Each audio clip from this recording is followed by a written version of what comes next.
Excited to be here.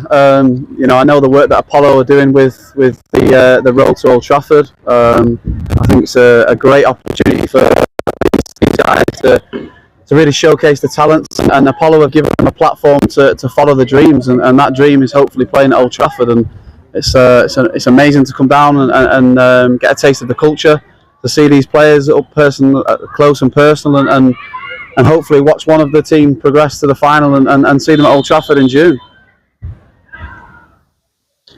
How do you feel? Yeah, I think that like I said before, what Apollo are doing is giving these players a platform to showcase the talent on a better level. And I think by doing that and seeing these little programs all over India, I think then hopefully in 10 years' time, because it will be a long process, but hopefully over time you'll see these players grow, and hopefully you'll see them in England, in the leagues in England, and that's got to be the goal, that's got to be the aim. And it might take 5 years, it might take 10 years, but while we're arranging these events like Apollo have put on, and allowing these players to showcase their ability and the talents, then hopefully slowly but surely we'll begin to see India football, you know, grow. Your tips about grassroots initiative that Apollo Tyres has?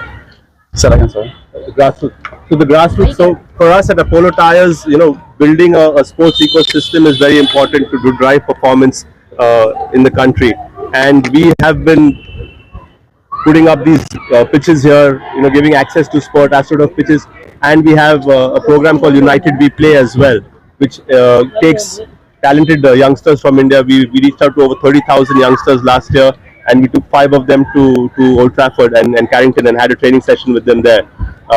In the past, we've had, you know, winners from Chennai. This year we've got winners from the Northeast, from Punjab, from all across the country. And this is essentially, as Phil said, right, laying a platform for the future. These are the young kids who will grow into future professionals, and by exposing them to the football culture, the techniques and training at Manchester, we're just strengthening our ecosystem here.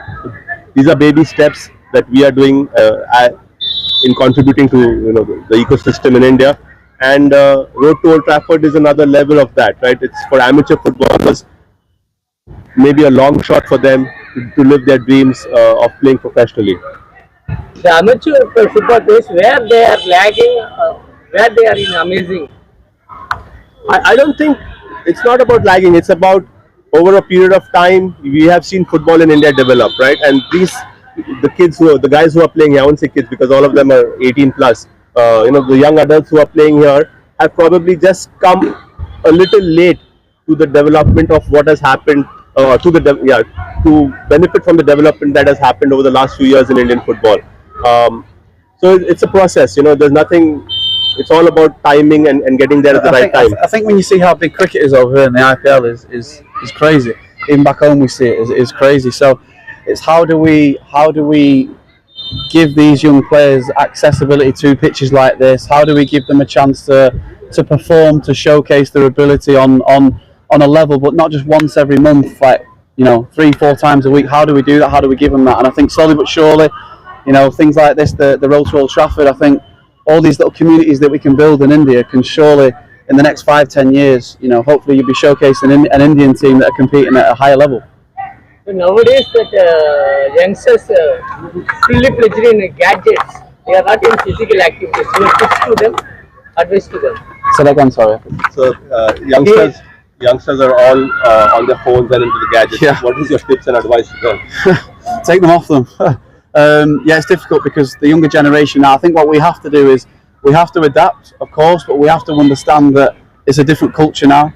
It's a different generation. They all like their iPads. They all like their phones, you know. They won't watch a full game of football now, or they won't watch a full game of cricket. What they'll do is they'll go on Twitter or Instagram and they'll look at the highlights in 30 seconds and see all the highlights.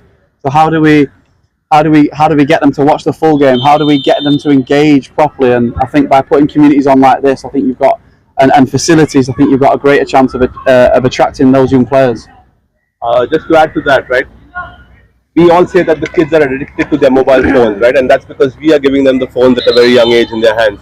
It's our responsibility to get them addicted to sports. So get them out to play at a young age. Get them to the pitches, right? It's the parents' responsibility to get them out to pitches like this or to the playgrounds wherever and let them play. Let them play football, running, cricket, whatever it is. But if you get them addicted to sport, then they'll stay addicted to sport. Like Phyllis told me how addicted he was and how driven and how focused he was from a very young age. So nothing could take him away from that. And that's what we need to do, right? We have to get them addicted at a very young age. Yeah, I agree. Yeah.